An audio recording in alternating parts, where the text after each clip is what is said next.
हम लोग समझते हैं प्रकाश के परावर्तन के बारे में, यानी कि रिफ्लेक्शन ऑफ लाइट। तो रिफ्लेक्शन ऑफ लाइट समझने से पहले अब हम लोग ये भी जान लेते हैं कि प्रकाश क्या है।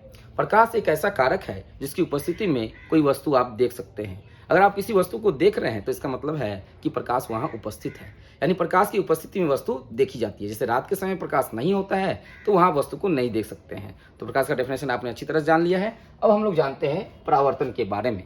जब प्रकाश की किरणें किसी चिकनी सतह या दर्पण पर पड़कर वापस उसी माध्यम में लौट आती है तो इसको प्रकाश का परावर्तन बोलेंगे। जैसे कि आप लोग यहाँ बोर्ड में देख भी रहे होंगे, ये किरणें यहाँ आई है, दर्पण के सतह के इस बिंदु पर टकरा करके वापस इधर मुड़ गई है, तो इस प्रक्रिया को क्या कहेंगे? प्रकाश का परावर्तन बोलेंगे। आइए चलते हैं हम लोग और भी समझते हैं प्रकाश के परावर्तन के मुख्य पद को।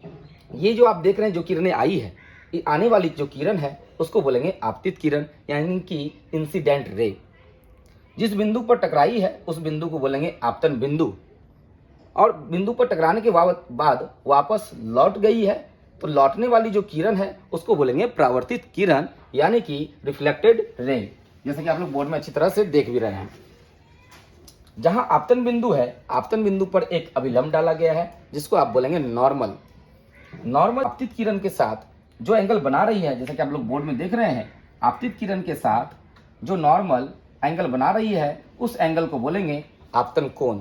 उसके बाद यहाँ पर आप देख रहे हैं कि जो ये परावर्तित किरण है वो अभिलंब के साथ एंगल बना रही है, इस एंगल को बोलेंगे परावर्तन कोण। अगर आपसे कहा जाए कि आपतन कोण क्या है तो आप बताएंगे कि अभिलंब और आपतित किरण के बीच जो एंगल का जो झुकाव है, यानी कोण जो बन रही है, उसी कोण को बोलेंगे आपतन कोण।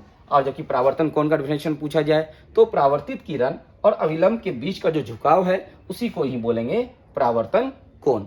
आपतन कोण को शॉर्ट में आप आई और परावर्तन कोण को आप शॉर्ट में आर बोलेंगे।